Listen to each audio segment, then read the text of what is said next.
bonsoir à toutes et à tous et bienvenue dans la F2M Toulouse. On est ensemble pendant 1 heure pour parler exclusivement du TFC. Avec moi aujourd'hui, j'ai une bien belle équipe qui est très rapprochée. C'est un 4-4-2 serré là aujourd'hui les gars. Avec moi Nathan, Auxence autour de la table. Comment ça va les gars? Salut, ça va? Salut, bonsoir à tous. Ça va très très bien. On aura Vincent à la technique ce soir et qui va aussi venir nous rejoindre en plateau. Après, il fait tout, Vincent. Un milieu en plus. Ah ouais, c'est... Ouais, du coup, je vais prendre aussi vos commandes pour le repas d'après. Qu'est-ce que vous voulez?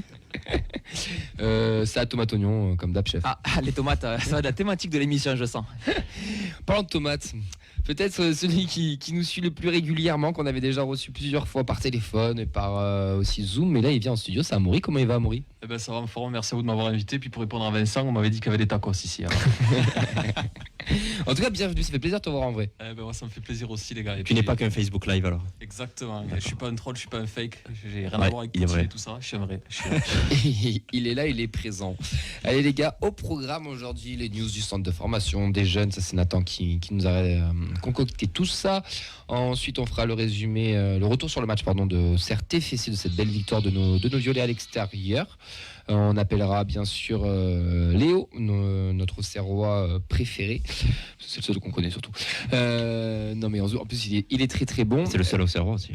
Non, c'est faux. C'est faux, ils étaient nombreux samedi. C'est faux. Ça, je suis pas d'accord. On fera une petite pause musicale et je n'assumerai sûrement peut-être pas la musique qui va passer parce que c'est Vincent qui l'a choisi. Et enfin, on fera un petit débat autour de Van Den Boomen. Doit-on le vendre à tout prix? Ça, c'est Auxence qui veut débattre de tout ça. C'est ça. Et on finira par le quiz, pardon. Normalement, il y a un petit quiz. Ouais, il n'y aura pas que ça, il y aura aussi une interview supporter, les yeux dans les yeux. Mais une surprise, une interview sur un reporter, surprise. Aïe. Ouais, c'est la merde. C'est. Parce que même nous, on ne sait pas ce qui se passe. Allez, c'est parti pour cette énième émission sur Radio Occitanie. Quel objectif avez-vous défini? Le maintien dans les 2 premières places. Dites-moi pas que c'est pas vrai! Qu'est-ce qu'on fait nos jeunes et nos féminines ce week-end, mon cher Nathan? Ça gagne. C'est Ça vrai. continue de ne pas perdre déjà. Donc Ça, c'est bien. C'est quand même positif. La N3, elle a fait nul sur la pelouse de Rodez. Un partout. C'est Junior Flemings, titulaire, qui a disputé l'intégralité de la partie, qui a inscrit un but. Donc c'est la 2e fois qu'il marque donc depuis le début de la saison à N3. Et Logan Costa donc, a été expulsé à un quart d'heure de la fin suite à une accumulation de cartons jaunes. Donc avec ce résultat... On appelle ça une M-vouée. Ouais, une M-vouée, voilà. On est habitué apparemment. C'est le défouloir, je crois, la N3. Ça y est, les mecs qui veulent se faire exclure, ça va jouer le samedi avec la N3. Donc avec ce classement, Toulouse reste devant Rodez et se positionne au milieu du classement. Et la prochaine rencontre, ce sera le samedi 26 mars à 14h30 avec la réception de Muret. J'ai une question juste pour Amaury, toi qui aimes bien les sports de combat, est-ce que c'est vrai que tu suis la N3 pour pouvoir recruter des potentiels combattants? Absolument. D'ailleurs, j'ai hâte d'y voir Nicolas Hyssen y faire un tour parce que maintenant qu'il laisse passer personne, même ses propres joueurs, je me dis qu'il a du potentiel, ça. On va enchaîner avec les U17. Donc victoire 3-1 des U17 à Pau qui continue la lutte avec Montpellier en tête du classement. Donc les violets ils comptent 49 points contre 48 pour les Héroltais. La prochaine rencontre ce sera dimanche prochain à domicile face à Istres. Les U19 ils ont concédé le nul à domicile face à l'OM sur un score nul et vierge. Donc les coéquipiers de Giacomo Pérez comptent désormais 5 points de retard sur le leader monégasque et ils affronteront Cannes ce week-end en déplacement. On va terminer avec les féminines. Du coup la R1 qui était déjà qualifiée pour les barrages, elles se sont imposées 4-0 face à Druel. Donc elles menaient 3-0 à la mi-temps avant d'inscrire un but en fin de match. Et donc au prochain match, je tourne ma feuille parce que j'ai oublié contre qui elles jouaient. Elles se déplaceront sur le terrain de Rodez donc le week-end du 2 avril. La R2, la victoire a été obligatoire pour continuer à croire à la montée. Elles y sont parvenues avec un but à la 92e minute. Donc avec 27 points, elles reviennent à 3 points de Colomiers, qui représente quand même un meilleur goal average. Donc voilà, une 2e place bien méritée pour les Violettes. Et elles se déplaceront sur le terrain de Canet-en-Roussillon ce dimanche. Et enfin, les U19, elles n'ont pas joué en phase élite. Et elles se déplaceront sur le terrain de Dijon. Beaucoup de déplacements quand même. Le week-end du 3 avril pour reprendre donc le championnat élite. Donc voilà, c'est bien, c'est des résultats. On en a marre de gagner. À chaque fois, on dit on aimerait bien retrouver un peu des petites défaites là. Ça nous manque un peu quoi. Casanova revient. Le pauvre. C'est bien, c'est bien. J'ai vu pour la R1, il leur manquait une victoire pour valider le. Non, la R1, elles sont qualifiées pour les barrages déjà. Oui, mais pour valider Le titre, pour la tu veux place dire de titre. Oui, le titre, oui, exact. Il leur manque une histoire. Comment ça se passe les barrages, tu sais ou pas? De tête, non, je veux pas dire de bêtises. D'accord. C'était un long bazar l'an dernier. C'est C'est un pas peu si ça a changé. le premier de la poule A, j'imagine, et la poule B. Après, je sais pas comment ça se déroule. S'il y a le deuxième monte aussi. S'il y a une... Je sais pas si l'an dernier il n'y a pas une histoire d'un plus de barrage aussi après avec l'équipe, avec les dernières de deuxième division. C'est un gros bazar. Ça dépend de qui au deuxième tour des élections, généralement. Et comme on en allait en année électorale, c'est parfait. Ça tombe bien. Ça tombe vraiment bien. Écoute, c'est des bons petits résultats. En tout cas, tout ça fait plaisir. Auxence, t'en penses quoi de tout ça? Est-ce que tu es allé voir d'autres matchs depuis? Alors non, depuis non, mais j'attends un retour de la réserve du TEF à la ramée. Mais sinon, ouais, ça fait du bien de voir que les féminines comme les mecs arrivent à gagner. Donc c'est parfait, il faut continuer sur cette voie. Ouais, tout à fait. Avec de bons résultats, ça fait toujours plaisir. Messieurs, Vincent qui est parti là à l'instant, là, il va aller appeler du coup Léo, qui devrait être disponible pour être avec nous sur le retour de match. Je vais le laisser faire le numéro, mais juste avant. Scandaleux, vous avez été scandaleux. Vous avez volé la montée. Allez, avant de retrouver Léo et de l'accueillir, Auxence, il va commencer à nous raconter le film du match pour ceux qui l'ont loupé. Exactement, puisque le TFC était à Auxerre pour défier les Bourguignons dans un stade de la baie Deschamps qui était survolté avec plus de 12 000 spectateurs. Ça veut dire que le TFC fait déplacer les foules, ça a changé quand Mais même. c'est vrai en plus. Ah, mais ça a changé, enfin, c'est beau. Ce qui a changé, c'est qu'on gagne des matchs. Ouais, on fait déplacer les mecs aussi quand même. Du coup, ouais. Parce qu'à une époque, on gagnait des matchs, t'allais à Brest, ils venaient pas forcément nous voir. Ouais, c'est Brest. Du coup, la composition en 4-3 du TFC avec Maxime Dupé au cage, Silla Nicolaisen, Roux, Dessler en défense. Au milieu, Vandenboomen, Spearings, Jean Roux. Et une attaque composée de Onaïou, Ilé et Ngoumou. Est-ce qu'on a Léo avec nous? Est-ce qu'il va bien? Oui, vous avez Léo avec vous et bon, ça va, il va pas trop mal.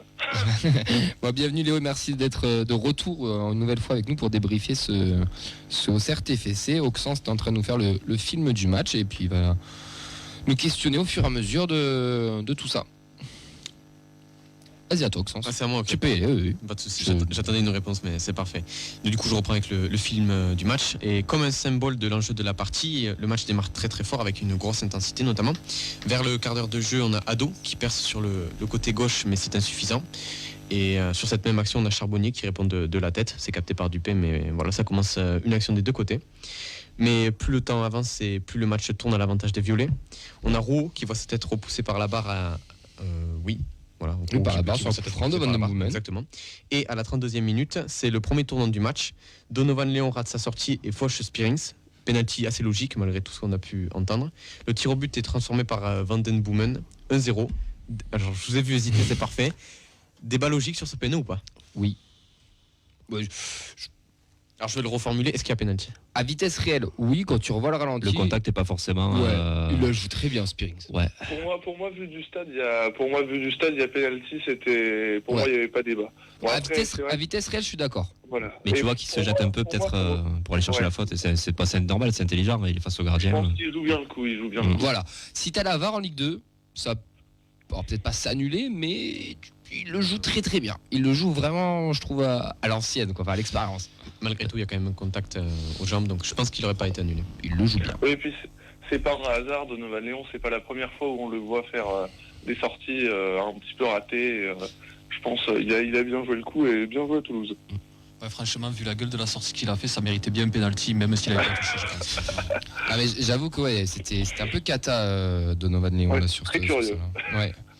Après pourquoi pas, hein, mais en tout cas nous ça a été joué comme il fallait. C'est un penalty, pardon.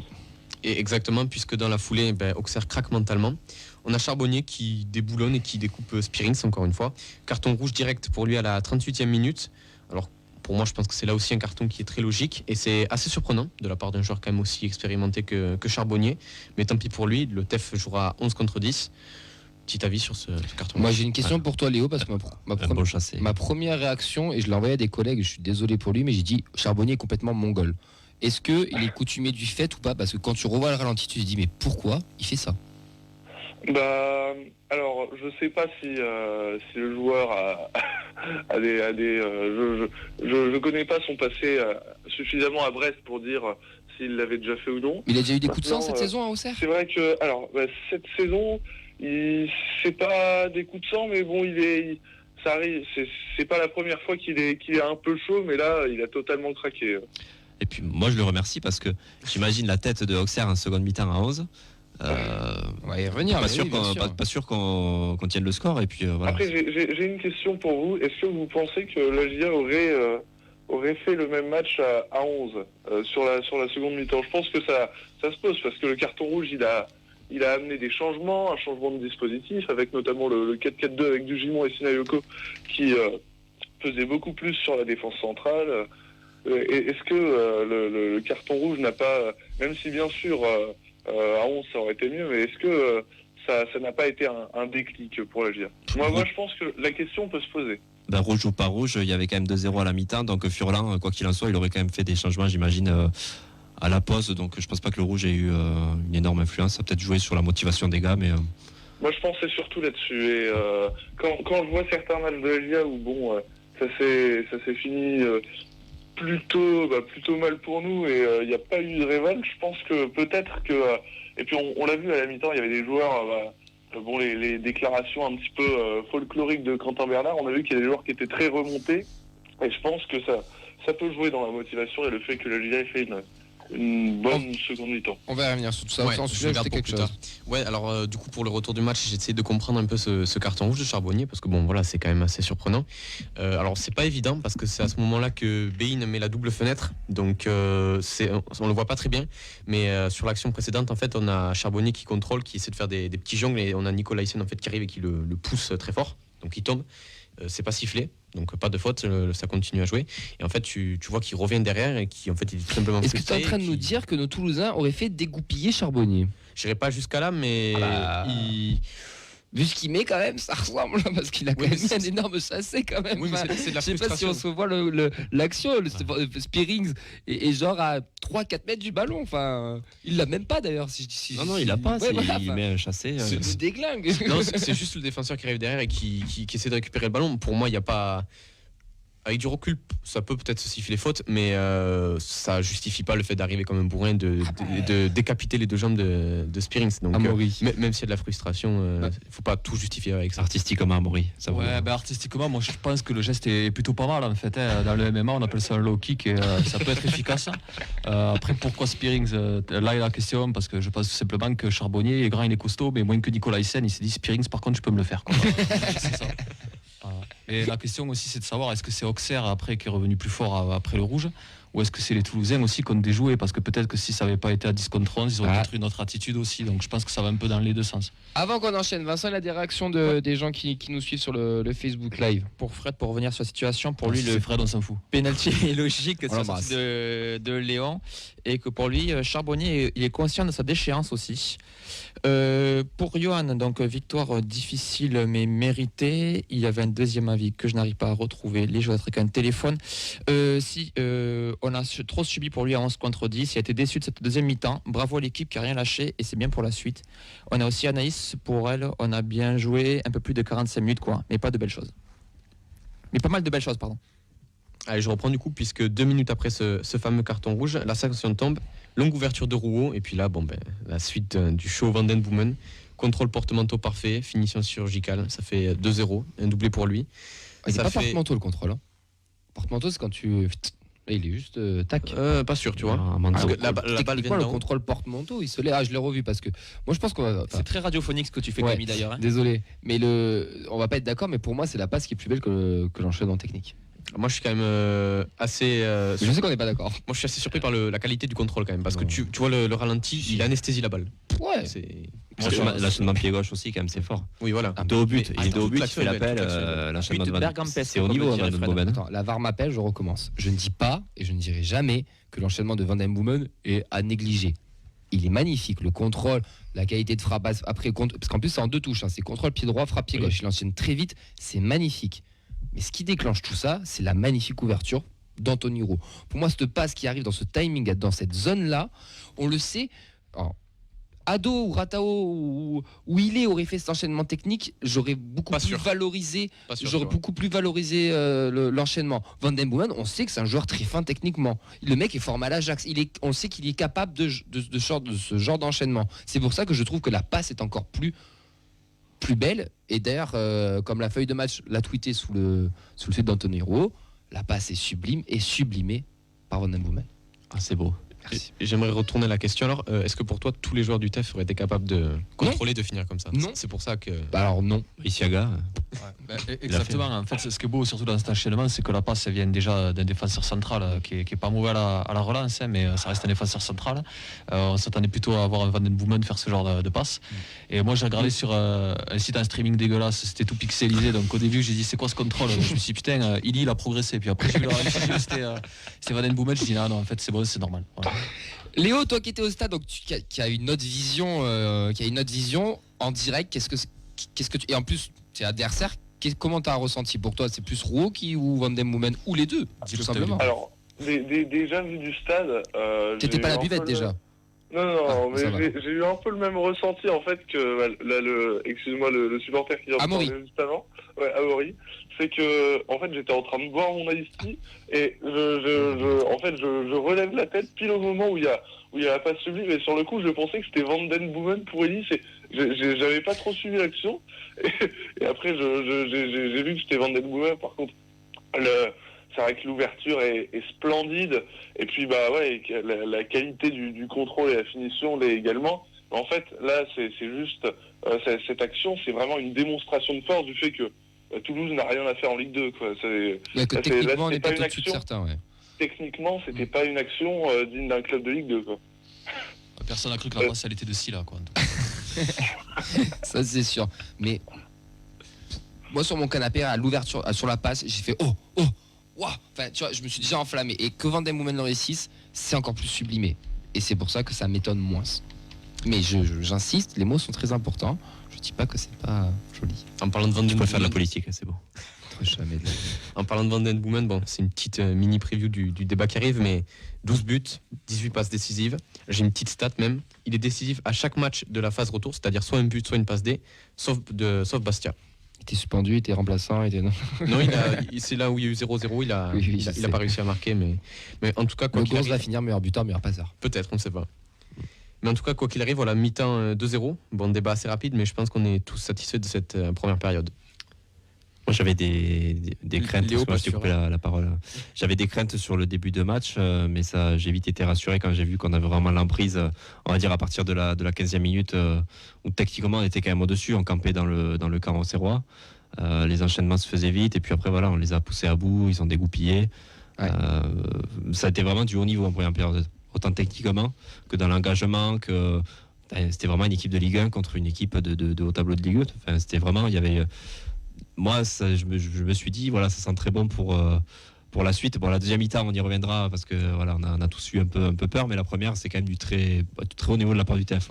On les a fait déjouer. Ils avaient la haine. Ils sont venus avec le couteau entre les dents, mais avec un peu trop entre les dents. D'ailleurs, l'image de Charbonnier, je pense. Je sais pas, Léo, tu en penses quoi, toi, de ton côté auxerrois? Un petit peu, forcément déçu de cette première mi-temps.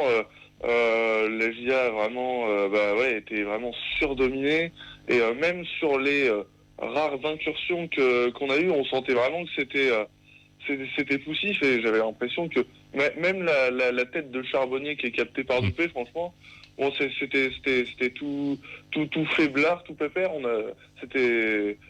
sentait vraiment que Toulouse était au-dessus, quoi.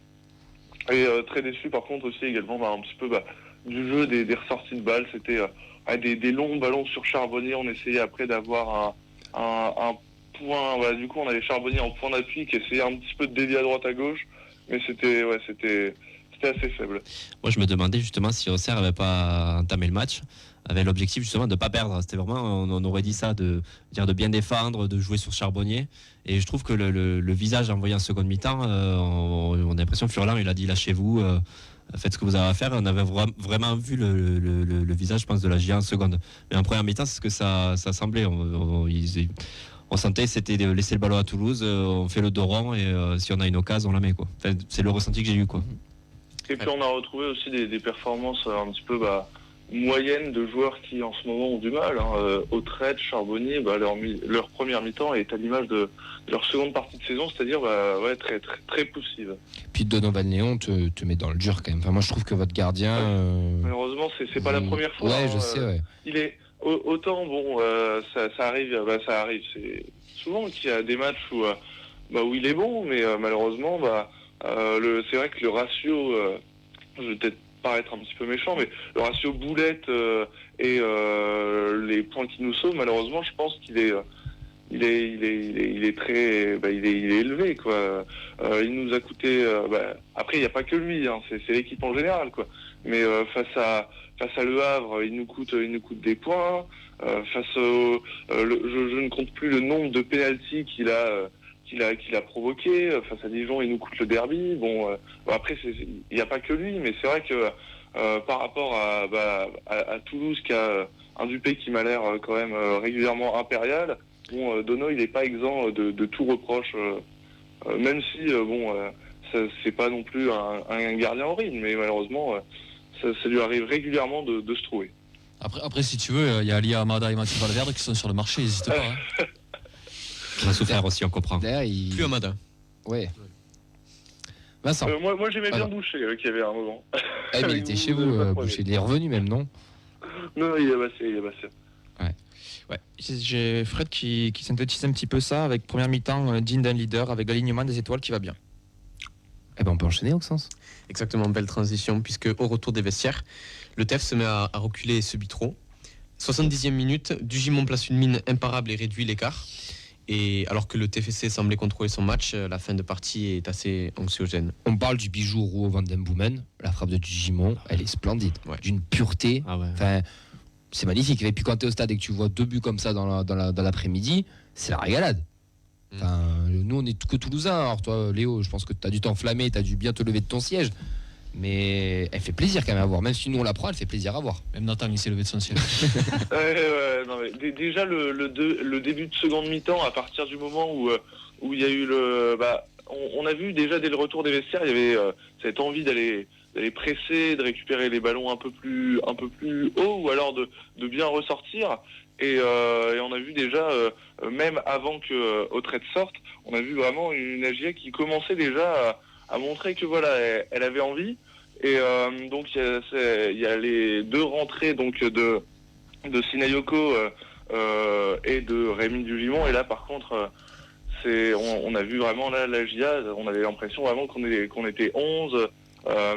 Ça commençait vraiment à se rapprocher dans la surface. Toulouse était plus dangereux. Et là, le moment où il y a eu la reprise de volée, c'est exceptionnel, quoi. Vu du stade, il y avait un supporter à côté de moi. Je l'ai regardé dans les yeux, je lui ai dit, mais là, qu'est-ce qu'on est en train de vivre, quoi. Ils sont à 10 face au premier qui a l'air de tout maîtriser, où tu fais une première mi-temps qui est dégueulasse, sans envie, sans impact, sans rien. Et là, tu sors une seconde mi-temps, un début de seconde mi-temps qui est très bon, et puis sublimé mais par ce but venu d'ailleurs. Mais tu as l'impression qu'après, il peut plus rien t'arriver, quoi. Cette sensation-là, il y a de l'euphorie, on avait l'impression d'être dans un rêve sur cette seconde mi-temps. C'est les émotions que procure le football, ce que tu es en train de décrire. Vincent, en tant que gardien, parce que on a quand même vu sur les réseaux qui reprochent à Dupé de ne pas la sortir. Non, mais ça. Non, mais c'est pour ça, Vincent, en tant que gardien, je dis pas que j'approuve. Je te pose simplement la question. Dupé fautif ou pas? Non, clairement pas. Elle est déjà, même si quand t'es gardien tu fais être attentif tout le temps, vu le placement du gars, vu le monde qu'il y a devant, vu l'emplacement, la pureté de la frappe surtout, de la phase de jeu, spontanéité. Il est bien placé déjà. Il est bien placé dans l'axe du but. Il peut pas être mieux que ça. Je veux dire, c'est encore trop tôt à l'action pour anticiper si tu vas d'un côté ou de l'autre de la cage pour suivre le mouvement de l'attaque. Donc la frappe, elle est pure, elle est limpide. Il y a une puissance en plus. Il y a l'effet qu'il faut. Non, elle est. Attends, si un gardien, c'est pas le gars qui arrête 100% des frappes non plus. C'est pas du foot. Ah mince. Sinon, c'est, je sais pas, c'est une balle prisonnier ou quelque chose. Mais là, je croyais que dès qu'on jouait, on gagnait tous les matchs et qu'en plus le gardien devait tout arrêter. Je comprends plus. Ça, c'est FIFA. N'empêche, entre celui-ci, celui de Nchangama et celui de Koubas, on prend quand même des buts fantastiques. Ça prouve aussi que les attaques adverses, en fait, elles sont désemparées, elles n'ont plus de solution, donc elles tentent la frappe. Elle a la frappe de loin, le coup de chance, c'est-à-dire tu peux plus créer d'occasion, donc tu t'en remets un petit peu au hasard et au talent individuel. Et tu as fait sans l'entraînement, tu n'en as pas 50 qui rentrent, et bien là, en match, elle passe. Ouais, c'est ce que faisait Gignac, on était incapable d'attaquer, du coup dès qu'il avait le ballon il tirait, ça marquait à chaque fois, voilà, faut se reprendre. On peut enchaîner. Pardon. On enchaîne parce que du coup forcément voilà, on parle d'Auxerre qui remonte en régime à ce moment-là, alors qu'à l'inverse, Toulouse fin de match anxiogène, comme le prouve l'improbable chaos collectif entre Roux et Nicolaïsen. Alors c'était assez impressionnant. Heureusement c'est sans gravité, mais au début j'ai cru qu'il y en a un qui allait sortir en civière, donc j'étais assez inquiet quand même. Les Auxerrois poussent, mais la défense résiste. On notera malgré tout le rush final non conclu par Ngoumou dans le temps additionnel. Mais ce sprint qu'il a tapé, moi je comprends qu'il la loupe. Enfin, 80 mètres à haute intensité comme ça après le match qu'il a fait en plus. Je lui en veux pas. Le problème c'est que si on tour du défenseur, il me semble également, et puis Léon qui était plutôt bien placé également. Oui, aussi. Pour moi, il était trop dans l'axe pour. Ou alors il aurait peut-être fallu qu'il pique, etc. Mais la lucidité là, pour l'avoir à ce niveau, à ce moment-là du match et tout. S'il la met, c'est Ronaldo. Le truc, c'est que si on se fait égaliser en fin de match, je pense qu'il se fait défoncer en fin de match. Alors, les mecs connaissent rien en foot. Si tu le défonces, c'est que tu connais rien en football. Je veux bien être gentil, mais non. Enfin bref, dans tout ça, Toulouse s'impose sur la pelouse du 3e. Le trou est vraiment fait. 8 points d'avance sur le 3e, 7 sur le Dauphin, le Paris FC. Donc voilà, très très belle opération du TEF. Et avant de terminer sur ce retour de match, je voulais forcément revenir sur les paroles assez chocs de Quentin Bernard. Donc je vais vous les relire quand même, parce qu'on a un petit extrait. Je ne sais pas s'il y a penalty sur le premier but. On va pas parler du trio magique, donc en l'occurrence Frappard et ses collègues. Mais quand des professionnels sont arbitrés par des amateurs, c'est comme ça. Il ne manquait plus qu'il y ait un combo avec un hors-jeu sur le deuxième but, et puis on a la complète. Il n'y a pas d'enfoiré sur le terrain aujourd'hui. C'est dommage qu'elle nique la fête comme ça. Mais bon, on la connaît, elle est coutumière du fait. Donc, Léo, je pense, je crois, si je dis pas de bêtises, qu'il y a un petit antécédent avec Madame Frappard à Auxerre, non ? Alors déjà, il y a un antécédent avec les deux joueurs, avec les deux acteurs. C'est-à-dire, oui, d'un côté, Stéphanie Frappard. Alors je suis pas sûr, mais il me semble que le dernier match qu'elle nous avait arbitré avant ça, c'était un AJA Estac 3 pour l'un des premiers matchs de Jean-Marc Furlan, et c'était totalement parti en cacahuète. Coup de boule de Michael Le Bihan, Furlan qui prend un rouge, bref. Je crois même qu'il y a tout. Je crois le banc avait fini avec 2 adjoints, il me semble. Il n'y avait plus de préparateur physique, plus rien. Il y avait eu un ménage fou. Mais oui, du coup, il y avait eu en antécédent ce match-là, où je me souviens plus trop des faits de jeu. Il me semble qu'il aurait pu avoir un péno pour la GIA, et puis il y a ce moment-là où le Bihan Salmier, où on voit que Salmier rapproche sa tête de Le Bihan, mais bref, il y avait eu ce match-là qui était vraiment resté entre la gorge de tous les supporters auxerrois. Moi le premier, parce que je me souviens, j'étais au stade. Et puis pour Quentin Bernard, je sais que la saison passée, il avait déjà fait quelques déclarations un petit peu choc, et ça faisait que la com de la GIA l'envoyait moins en interview et envoyait plus des joueurs qui ont un discours plus lisse, comme Birama Touré qui ne fait pas de vagues. Et c'est vrai que je vous avoue que moi j'étais surpris que direct après une première mi-temps comme ça, j'étais surpris qu'on envoie Quentin Bernard, parce que c'est pas la première fois c'est la première fois qu'il sort des propos comme ça qui désignent totalement. Est-ce que justement du coup c'est pas lui qui est allé au micro justement parce qu'il avait envie de vider son sac, et est-ce que c'est pas à cause du match qu'il y a eu avant où vous êtes embrouillé avec elle que du coup vous avez votre attaquant Charbonnier qui a pété un plomb pendant le match et qui a mis du bois? Je pense que oui, sûrement qu'il avait également envie de faire passer un message, mais en tout cas c'est réussi.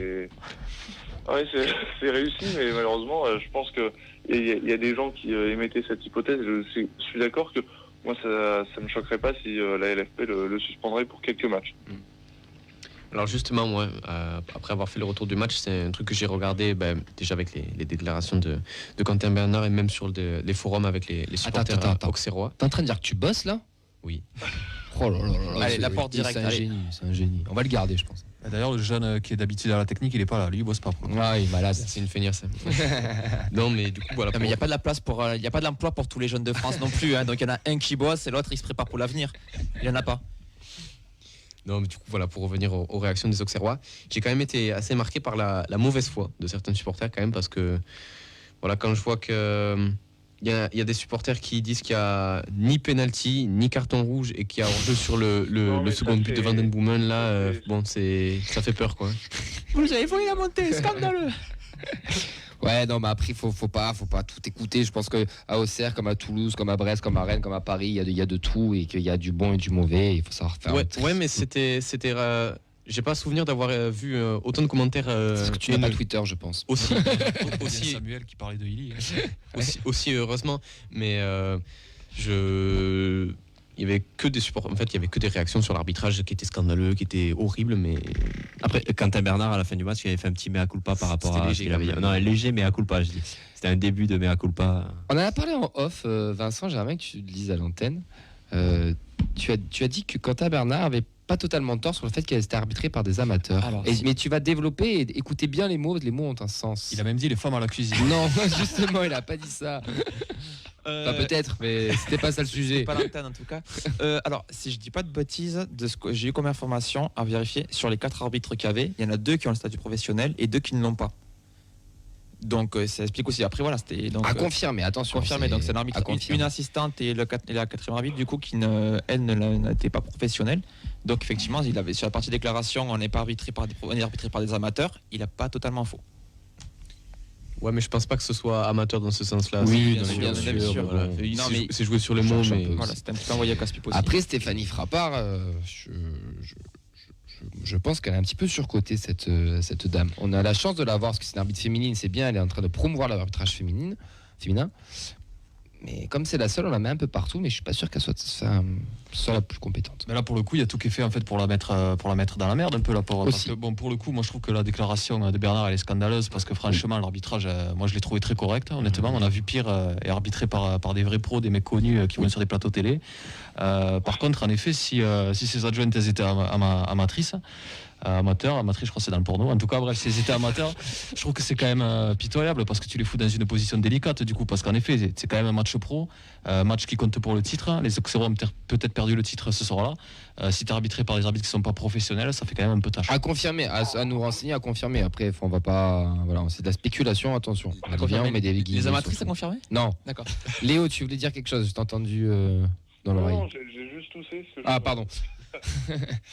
Enfin, bon, bref, en tout cas, Frappard sur le match, oui, c'est pas scandaleux, mais moi je reste persuadé que c'est quand même pas la plus compétente, mais d'un point de vue général de tous les arbitres de Ligue 2. Et de toute manière, les arbitres français ont beaucoup de boulot, on le sait, tant qu'ils continueront à être des gendarmes sur le terrain, ça sera très compliqué. On enchaîne avec les tops et les flops. Top et les flops, j'en ai 2 pour les tops. Van Den Boomen, voilà. Est-ce que j'ai vraiment besoin de préciser pourquoi? Et oui, Rouault, parce que non, mais et Rouault, voilà, pour sa passe des magnifiques et pour n'avoir rien lâché en fin de match, même si ça avait été compliqué, je pense physiquement aussi. Donc voilà, bravo aux 2. Vous êtes d'accord? Flop VDB, plus de passes décisives, il ne va plus. Il manque des buts maintenant. Non, mais ouais, tout est dit. De toute façon, défensivement, je mettrais plus le duo Rouault, Nicolaïsson, qui a été. Tu peux vraiment aller à la guerre avec eux, quoi. Enfin, sur le terrain, c'est vraiment des mecs. Tu peux vraiment. Ça en ce moment. Oui, c'est vrai, je vais te calculer. Non, c'est vraiment des mecs sur qui tu peux t'appuyer. On le voit, ils finissent avec un bandage les deux, mais ça prouve aussi la mentalité qu'il y a dans ce groupe.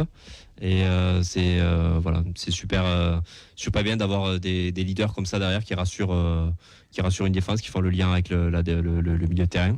Et VDB, pas besoin de le dire, toujours au top. C'est fatigant à force de dire du bien de lui.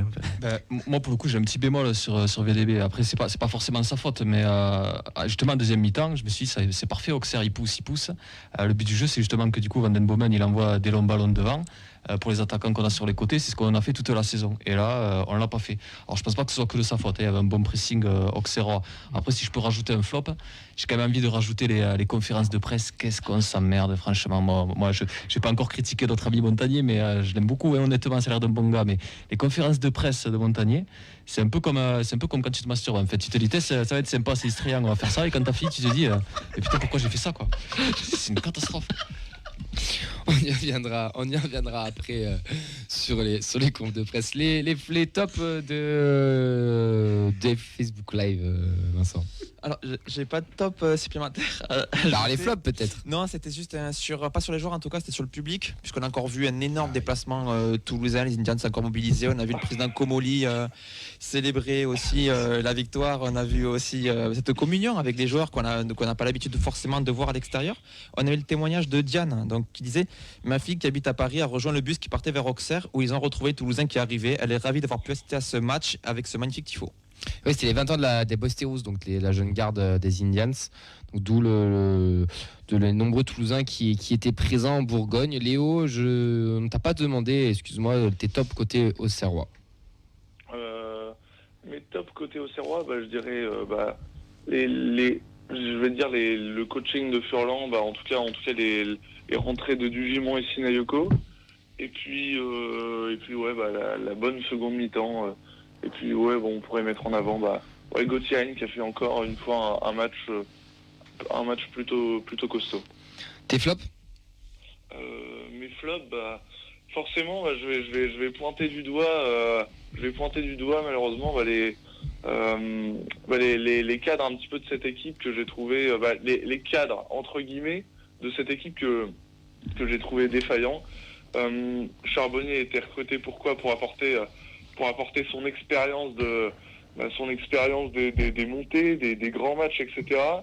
Quentin Bernard qui est considéré un petit peu comme de toute façon qui est un soldat à Furlan, pareil, il a été pris pour son expérience, etc. Et voir que ces joueurs-là qui un petit peu te mettent dans la sauce, l'un en prenant un carton rouge, l'autre donc avec des déclarations catastrophiques. Je trouve ça un petit peu dommage. Les flops toulousains, messieurs. Alors moi j'en ai deux.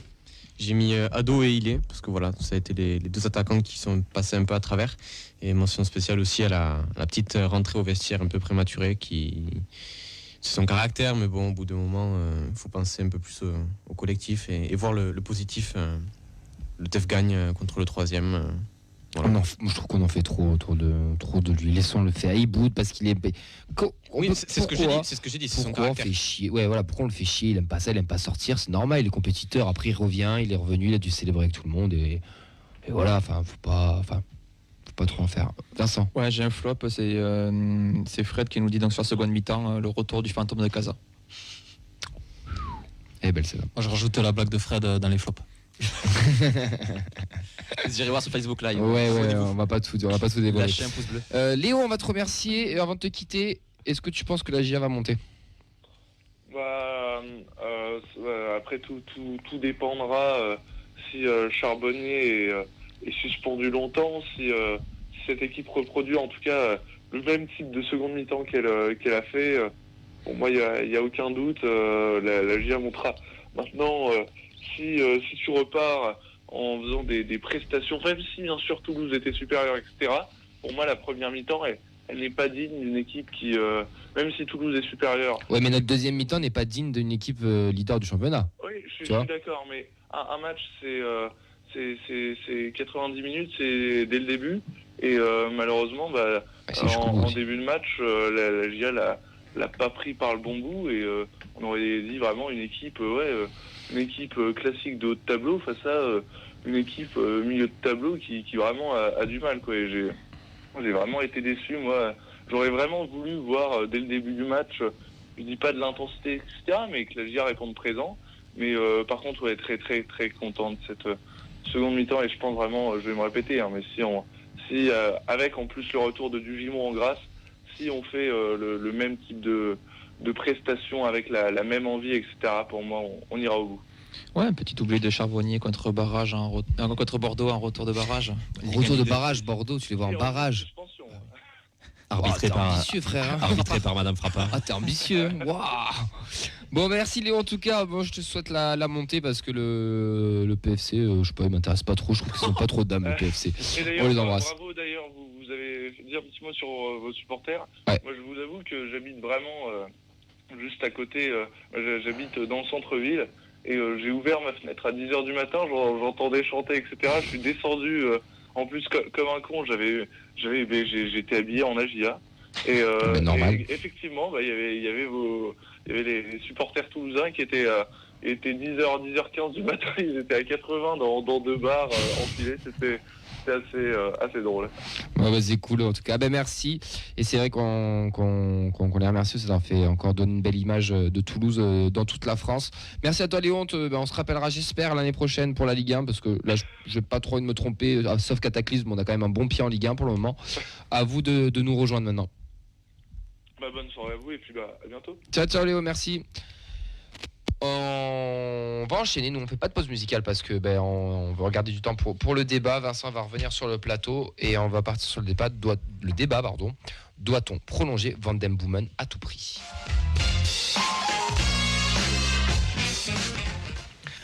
Auxence, c'est toi qui nous a parlé de ce débat parce que oui, tu es le seul à bosser par non mais tu as voulu parler de tout ça. Tu as préparé des arguments, des contre-arguments. Écoute, nous t'écoutons. Le peuple toulousain t'écoute. Non, je voulais parler justement de ce débat parce qu'on a vu que les dernières déclarations de Van den Boomen, je vais pas dire jette un froid, mais voilà, il y a quand même un petit doute qui est placé sur son avenir. Voilà, Van den Boomen, c'est clairement l'homme fort de cette saison 2021-2022 du TEF. Toute compétition, c'est 34 matchs, 12 buts et 20 passes décisives. Donc c'est un bilan stratosphérique. Et encore, c'est pas fini. Donc forcément, il est convoité. Son contrat court jusqu'en 2023 et d'où la question, faut-il vraiment le garder? Et j'insiste bien sur l'intitulé à tout prix du débat. Voilà, c'est ça, faut-il prolonger à tout prix Van den Boomen en vue de la saison prochaine? Voilà. Difficile à dire. Forcément, quand tu as un joueur avec un rendement comme ça, tu veux te projeter avec, tu veux que ce soit ta base, on va dire, pour t'appuyer pour débuter une saison en Ligue 1. En plus, c'est un métronome, quoi. C'est vraiment le joueur. Enfin, le 8 dans une équipe, c'est quand même un des joueurs les plus importants. Je veux dire, c'est à la fois un récupérateur, à la fois un mec qui va se projeter vers l'avant, il va apporter sur les coups de pied arrêtés. Donc oui, c'est quand même un joueur important. Après, voilà, je rebondis sur l'intitulé de ton titre. Est-ce qu'il faut le prolonger à tout prix? Le à tout prix, pas forcément, puisque aujourd'hui c'est le joueur le plus bankable. Je vais élever de bankable. Toi, si tu bosses. C'est celui qui va nous rapporter peut-être aujourd'hui qui a la valeur marchande la plus élevée de l'effectif, qui n'aura peut-être pas la même valeur l'an prochain en Ligue 1 si il confirme pas. Donc je pense que s'il y a un club qui arrive avec 8-10 millions à mettre sur la table, étant donné qu'on l'a acheté 400 000 euros et que 350 000 et que derrière aussi il faut pas oublier les ambitions de Redbird qui avant tout est de faire du chiffre. Donc voilà, il faut tout à l'heure on se mettait dans la tête de Montagnier, là on se met dans la tête de Redbird. Je pense que voilà, si demain il y a un club anglais qui arrive avec 8-10 millions à un an de la fin du contrat, tu libères, ça fera une plus-value énorme. Je pense qu'il faut c'est très juste ce que tu dis, Nathan. Il faut vraiment qu'on part sur deux points de vue. Est-ce que le côté supporter, on veut garder Van den Boomen? Je pense qu'on va tous être unanimes autour de ça. C'est oui. On a envie de le garder. C'est un bon joueur. On a envie de le garder. Si on reprend les sondages Twitter et Insta, c'est ce qui ressort derrière Vincent. Oui, là je peux te donner le résultat est sans appel. 81 votes, 96% veulent le garder. Effectivement, c'est moi le nom. Mais si tu veux, j'ai quelques commentaires. Je peux te les lire rapidement sur Twitter. Donc, on a Henri. Pour Henri, il est le métronome de l'équipe. Il a le niveau Ligue 1. On le vendra encore plus cher l'an prochain, à moins qu'il reste 5 ans de plus pour devenir une légende comme Beto. On a Azem qui nous dit oui et non. N'est-il pas en sur-régime complet? Aura-t-il le niveau en Ligue 1? Si on pose 10 ou 20 millions, n'est-ce pas raisonnable de le lâcher? Mais en même temps, avec ce qu'il montre. Bref, je laisse ça aux dirigeants. Il n'y a pas que le cœur qui parle. Je laisserai rebondir cet avis parce que tu partages. Arrêtons sur ça. Moi, je trouve ça intéressant. Le côté supporter, on est tous d'accord. On doit prolonger Van Damme. On aime ce joueur, il nous fait vibrer, il nous fait lever de notre siège, il nous fait chanter dans le stade. On est tous d'accord sur ça. Maintenant, revenons-en à une logique et un contexte. Un contexte économique du football qui est très compliqué avec des droits TV qui n'ont pas été forcément payés l'année dernière. Un déficit budgétaire du côté du Toulouse Football Club. La non-montée aussi. La remontée. Non, la non-montée, le fait qu'on soit pas monté. La non-montée, oui, pardon. Et un contexte du football en général qui va pas très bien et où ça devient plus un business qu'un sport. Vous êtes d'accord avec moi sur ce principe ? Maintenant, on est acheté, comme tu l'as très bien dit, par un fonds d'investissement américain qui, lui, est dans une logique de tirer de l'argent, on va dire, ou essayer d'un maximum de tirer du bénéfice. Je pense sincèrement que Van Den Boomen ne sera pas gardé si, comme tu l'as très bien dit, 8, 10, 9 millions viennent tomber sur la table. Le mec a été acheté 350 000 sur 9 millions. La plus-value qu'on fait, elle est phénoménale. Puis avec un autre contrat restant, quoi. Exactement. Et je rejoins notre ami sur Twitter, je n'ai plus son nom, j'en suis désolé. Pour moi, je pense... Azem, je pense qu'il est en sur-régime. Je pense totalement qu'il est en sur-régime. Petite question pour vous, c'est quoi le prix minimum pour un départ ? Le seuil, le palier à combien tu vas mener à l'aéroport, 6 millions. 6 millions. Le prix minimum que pour moi que Redbird l'amène, c'est 6-7 millions avec bonus. Je dirais 8. Non mais j'ai une logique Redbird dans ma tête. J'essaye d'avoir une logique Redbird. Tu veux qu'on appelle Sophie d'avant là pour le truc de vin à faire conclure l'après-midi là, parce que là chaque dit combien vous voulez pour Van Den Boomen, les amis? Rappelez-vous, on l'a vendu combien Ben Yedder? On en a parlé la dernière fois. 9 avec option et compagnie. Ben Yedder m'a beaucoup plus impressionné que Van Den Boomen. Moi je pense que ça dépend justement de savoir si le joueur il est essentiel au jeu ou pas, parce que tu peux avoir un très bon joueur mais qui n'est pas essentiel dans le schéma de l'équipe. Là le problème c'est que VDB honnêtement c'est lui qui fait tout quoi. Moi il m'a surpris sur le dernier match justement où tu le vois maintenant il commence même à faire des appels en profondeur. Ça devient on l'a vu à la fin du match, il avait les maillots, il est partout. Non mais il est impressionnant, il est vraiment impressionnant. Mais le truc c'est que est-ce que vraiment il y a un projet de jeu, de fond de jeu qui s'articule autour de lui ou pas? Moi j'avais l'impression pendant la majeure partie de la saison qu'on allait un petit peu à l'impro. Donc bon, là j'aurais dit bon on peut le vendre, il n'y a pas de souci. Mais depuis quelques temps, le jeu s'articule vraiment autour de lui. C'est lui qui fait les passes longues, c'est lui qui tire tous les coups francs. On marque quasiment tous nos buts sur des coups de pied arrêtés. Moi je sens qu'il devient un peu essentiel. Et puis il y a une question qu'on ne se pose jamais dans ces cas-là. C'est mais qu'est-ce que le joueur il a vraiment envie de faire aussi? Il a peut-être pas envie de se barrer. Hein. Peut-être qu'il a juste envie de négocier un plus gros salaire. Est-ce que tu penses que les joueurs ont du poids? Est-ce que tu penses pas qu'un Dever Machado aurait préféré rester à Toulouse plutôt que faire banquette à Lens? Je suis pas certain. Je pense que quelque part même lui il se dit bah je vais à Lens, ok c'est pas la teuf, les boîtes de nuit là-bas ça pue un peu, mais d'un autre côté il se dit personne. Mais est-ce que tu penses que les joueurs ont encore un pouvoir? Moi je pense honnêtement qu'avec les agents, les clubs et tout ce qui entoure entre guillemets le monde du football, je suis plus trop sûr que les joueurs ont un réel pouvoir encore de décision. Il y a des connards ces agents quand même. Non, j'ai pas dit ça. Il est de gauche, ça y est. Mais je sais pas, enfin. J'ose espérer que oui. J'ose espérer que quand même ils ont quand même leur mot à dire. C'est des êtres humains quand même. Mais bon, peut-être pas. T'as raison. Hein, le poids financier. Je sais pas. Ouais. C'est vrai. Surtout sur Monta Ligue 1 quoi. Et déjà, est-ce qu'il a le niveau Ligue 1 pour vous? Oui, clairement. Ça, par contre, je pense que oui. Après, tout dépend derrière. Voilà ce qu'on appelle le niveau Ligue 1 aussi. Tout dépend aussi le réinvestissement derrière. S'ils ont le nez fin et qu'ils arrivent à trouver la même pépite pour un prix quasi similaire à ce qu'ils ont trouvé Van Den Boomen, forcément, oui. Après, il y a trop d'incertitudes. Tu sais que tu retrouveras peut-être pas un joueur avec un rendement aussi fort, avec un joueur aussi important pour le collectif. Mais le niveau Ligue 1, il a clairement. Pour moi, tu le mets dans. Jusqu'au 11e de Ligue 1 en partant du bas, jusqu'au 11e, 10e, je pense qu'il a sa place de titulaire sans souci. Donc, quand tu vois les 10 années qu'on a fait avec le TEF, avec Casanova, où notre meilleur joueur c'était Panty Sirex, avec tout le respect que j'ai pour lui, si on demande aujourd'hui si VDB il a le niveau Ligue 1, ça craint quand même. Hein. On s'est maintenu pendant 10 ans avec une équipe de demi-mongoliens, comme le dirait Loulou Nicolin, donc franchement, c'est sûr qu'on a le niveau. C'est Courbis qui a dit ça. C'est Courbis? Ah oui. Non, c'était pas. C'est pas Nicolas? Ah, je sais pas. Ah si, non. Je crois que c'est Nicolas. Deux légendes en tout cas. D'autres précisions, je suis allé me renseigner sur l'agent de Van Den Boomen, donc il est géré par Forza Sport Group, donc c'est quand même une agence internationale avec un bon répertoire de joueurs internationaux, sachant que le plus connu c'est Timber, le défenseur de l'Ajax, coté à 30 millions. T'as pas son adresse, on s'en occupe. Hein. C'est une grosse hausse aussi sur Transfermarkt avec 350 000 à 2,2 millions de valeur, donc c'est sûr que Van Den Boomen, et le prix il a tout du footballeur qu'on doit vendre entre guillemets. Il a des stats, il performe, il est dans une équipe qui marche bien, c'est un beau joueur à avoir joué. Et il a que 26 ans. Hein. Il devient un petit peu le chouchou aussi des supporters, attention. Puis il y a une hype maintenant aussi autour de lui. Il y a une hype aussi autour des réseaux, on a beaucoup de comptes qui reprennent les stats parce que ça commence à intéresser l'Europe. Donc on parle beaucoup de lui, c'est vrai. Mais là, cet été, les gars, moi je vous le dis, ici, là, on aura le vrai visage de Redbird. En fonction sur ce dossier-là, on va avoir le vrai visage. Il y a une poussée collective, c'est-à-dire des supporters qui veulent, personne ne veut le vendre, tout le monde veut le prolonger, et on est tous d'accord sur ça. Le joueur, on a envie qu'il reste. Mais s'il part, il faudra pas. C'est comme ça, c'est que la logique, la politique du club sera sur ça, et je pense qu'il faut leur faire confiance. S'il part, c'est que derrière, comme tu me disais en off, Vincent, je pense qu'ils ont peut-être déjà 40 profils de joueurs, et qu'on sait où on va. Enfin, on va juste savoir cet été comment ça se passe, et maintenant à savoir sur qui on mise, qu'est-ce qui va se passer. La question, ça va être aussi de savoir si Redbird va sortir le chéquier pour vouloir le garder à tout prix. Alors, je suis allé sur Foot Mercato, j'ai trouvé son salaire. Alors, attention, ça vaut ce que ça vaut. Je vais apprendre avec des pincettes. Mais ça serait 8000 mensuels par mois, du coup. 8K. Ouais, je sais pas, là, on peut pas parler, mais... On peut sortir le salaire d'Imboula, s'il vous plaît, pour comparer. Justin.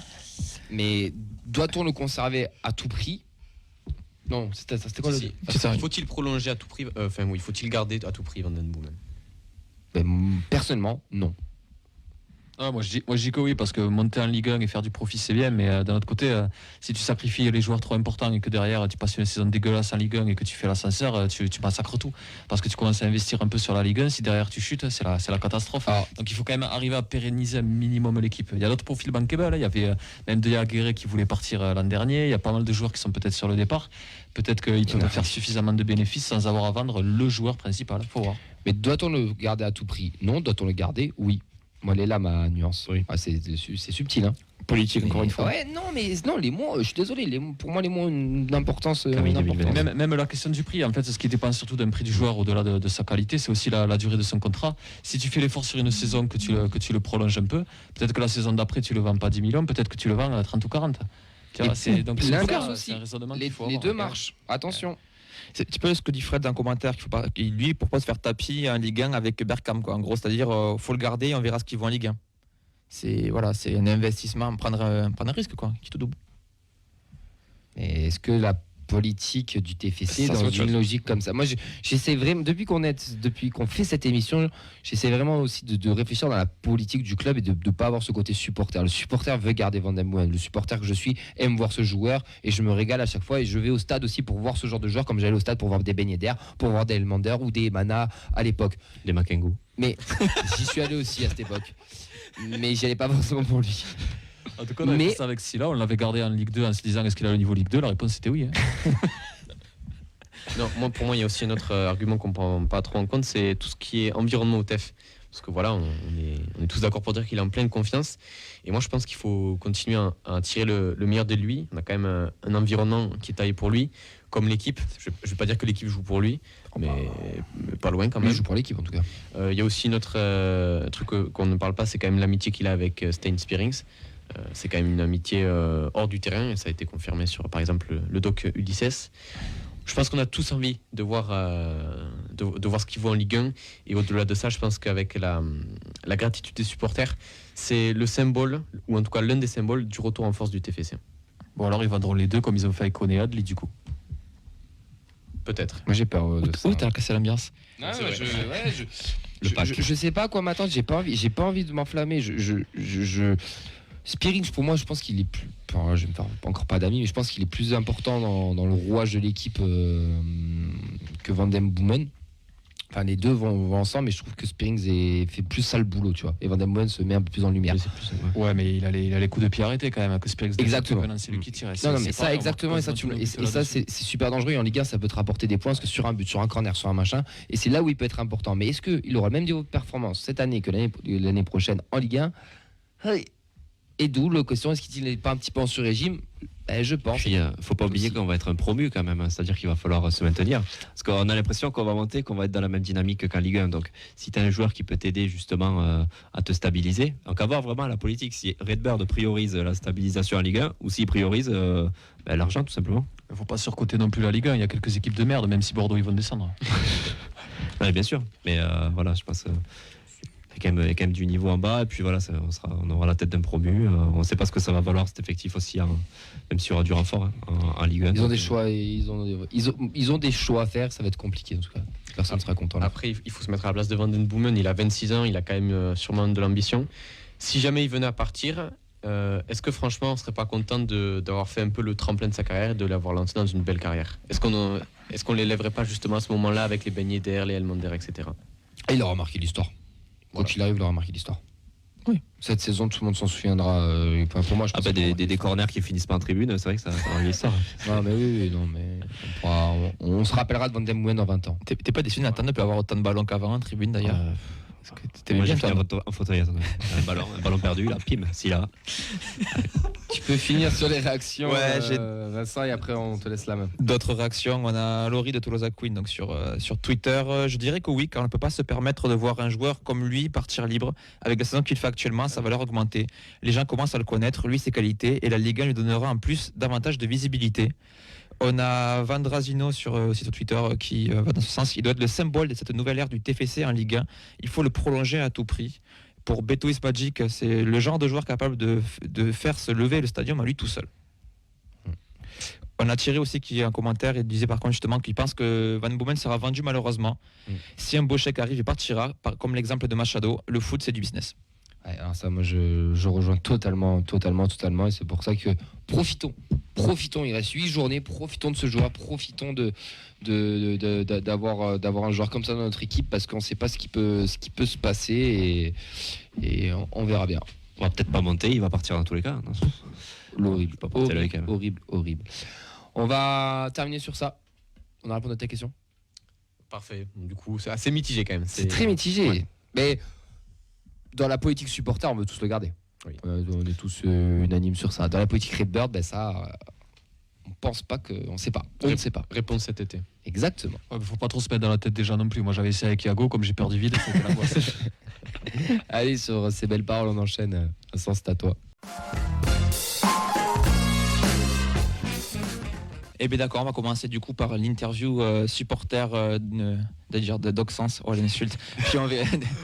Puis on terminera du coup par le quiz si on a le temps. Du coup, Maurice, des questions directes, les yeux dans les yeux, à travers une vitre, c'est pas radiophonique bien sûr. Première question, quelle est ta version préférée de la poupée Ken Arribagé? Le Ken journaliste, le Ken entraîneur, le Ken défenseur ou le Ken modèle homme pour Franck Provost? Oh, la dernière, je pense qu'il est meilleur comme modèle que comme entraîneur, hein. Honnêtement, tout le monde le sait. D'accord. On sait que tu es fan de MMA. Quel discours de Casanova te donne de la force de combattre? Oh putain. Franchement, je serais curieux de voir son discours actuellement, là où Servette est en train de se péter la gueule. Je pense que ça va être ses meilleurs discours. Ça, ouais. Quel conseil donnerais-tu à un lanceur de tomates sur journaliste qui voudrait se lancer dans le métier? De s'entraîner sur Samuel. T'as un conseil aussi, un choix de tomates? Quand tu arrives dans le rayon, c'est elle qui t'appelle? Non, c'est les cœurs de bœuf, elles sont pas mal. Au milieu, elles sont lourdes. Ça fait comme quand tu mets un caillou dans une boule de neige, c'est pareil. Tomates pourries ou tomates mûres? Pourries pour l'odeur, hein, bien sûr. D'accord. À quel moment tu as compris que ton mentor dans la vie était Firmin Moubélé? Joker. Quand il est parti, parce qu'on s'emmerde depuis quand même. Quelle place de criminel aimerais-tu avoir au TFC? Celui qui a eu l'idée de faire jouer Grigoré au milieu de terrain ou celui qui a eu l'idée de Pavel Forte? Waouh. Je suis sûr que c'est le même gars en plus, ça va être un chien. Tu auras série là. Admettons, imagine, tu as 90 ans, tu es avec tes arrière-petits-fils, tu veux leur parler d'un joueur du TFC des années 2000-2010 qui n'a pas eu la carrière qu'il méritait. Tu choisis qui? Sur la période 2000-2010, ouais. Franchement, pour être sérieux, Fofana, Momo Fofana. Tout le monde a oublié sa saison Ironman et tout. Moi, j'adorais ce gars-là, tu vois. Et tout le monde me dira, mais papy, il est ouf, quoi. Il est le seul à connaître Momo Fofana, quoi. Et en réponse pas sérieuse, on la coupera au montage, ça ne t'inquiète pas. La réponse pas sérieuse, honnêtement, Soren Larsen. Franchement, ça Panenka qui le disqualifie pour toute la saison, c'est épique. Il était meilleur buteur de Bundesliga quand on va le chercher. Ouais, on lui chie dessus, mais le mec à l'époque, c'est pour ça qu'il a marqué que contre les Allemands de Schick. C'est vrai. Et la dernière, tu es agent. Tu recrutes beaucoup de bouchers. Est-ce que tu es le Ali Racheli du Lauragais? Ouais, c'est un peu ça. Un peu, je recrute à l'Est en ce moment, tu vois, franchement. Mais bon, j'ai pas les avantages que lui il avait, quoi. On gardera ça pour les autres. C'était l'interview très très décalée de Vincent. Et maintenant, c'est le On va se replonger en 2002-2003 puisque le TFC a fini champion de France de Ligue 2 cette année-là. J'ai pris donc le classement de la 30e journée en 2003 puisque là on est à la 30e journée en 2021-2022. Quelle était la position du TFC? Deuxième. Troisième. Quatrième. Premier. Oui, premier. Et voilà. Et ouais, premier. Effectivement. Malin, les premier. gars, quand même. Quel était l'écart avec le deuxième? Plus 7. Non, c'est actuellement ça. 6. C'est moins que ça. 3. 2, 3. 3, j'ai entendu. C'est 3 points. D'ailleurs, le deuxième, c'était qui? Louan Cuiseau. Non, c'est trop compliqué. Il y a trop d'équipes. Non, c'était le FCMS. Voilà. Pour qu'on les croisera dans l'ascenseur l'année prochaine. Okay. La 30e journée, justement, était un 22 mars. Donc, on fête donc les 19 ans d'un magnifique 0-0 stadium. Contre qui c'était? Istres. Non, c'est pas Istres, mais c'est une équipe de Ligue 2 actuellement. Bordeaux. Qu'on a, Ah oui, qu'on a déjà joué à l'aller et au retour. Le Havre. Hein. On a reçu la personne au téléphone. Auxerre. Non. On l'a réconforté, surtout la personne au téléphone. Quevilly. Ah non. Ah putain, je l'ai. Attends, Nancy. Oui, c'est Nancy. Yes. effectivement. C'était Nancy. La pauvre. Alors, il est toujours important de replacer une époque dans son contexte. Quel single était le plus vendu la semaine du 21 au 27 mars 2003? La boulette, James. Non, 2003. Elle a fait la Starac. Jennifer. Nolwenn Leroy. Nolwenn Leroy avec Cassé, Louis Bourdin, effectivement. Devant Chimène Badi avec Entre nous et Alphonse Brown. Voilà. Son côté blind test, pour Son côté bof, surtout. Dans quel championnat évoluait le Paris FC à l'époque? Régional. National 2. National. CFA 2. Ah, c'est Nathan. CFA. Ouais, CFA. Et oui, c'était CFA. C'était chercher le nom. C'est drôle quand même. Ils étaient dans le groupe de la réserve des Girondins et finalement, 20 ans après, ils se vont retrouvent dans être la même devant l'équipe 1 des Girondins. Rapidement, sur C'est la dernière. Allez, Je fais la dernière. Je choisis la meilleure pour la dernière. D'accord. C'est un hommage à Christophe Revaud. Donc, c'était l'anniversaire de sa triste disparition. Combien de buts a-t-il encaissé cette saison-là en 34 matchs? 17. Un peu plus. 22. Un peu plus? 25. 4. 24. 23. 23, effectivement. 23 buts en 34 matchs, 19 clean sheets. Il sera meilleur gardien du championnat et le TFC meilleure défense. Et puis il y a eu Mathieu Valverde et Ali Amada. Ben, dommage. Le queen de la feuille de match est terminé. Oh yeah. On va la dédicacer bien sûr cette émission à Christophe et aussi c'est l'anniversaire de Jimmy Durmaz. J'ai vu ça passer, moi c'est un joueur que j'apprécie énormément. Ouais, c'est vrai. Donc voilà, bon anniversaire à Jimmy s'il nous écoute. On va lancer le hashtag Jimmy revient. Exactement, donc 33 ans, il peut rester. On a surtout lancé un jeu concours avec Leviska qui est sur Twitter. Il n'y a pas une, pas deux, pas trois, mais 4 places à gagner. On porte 7 les gars.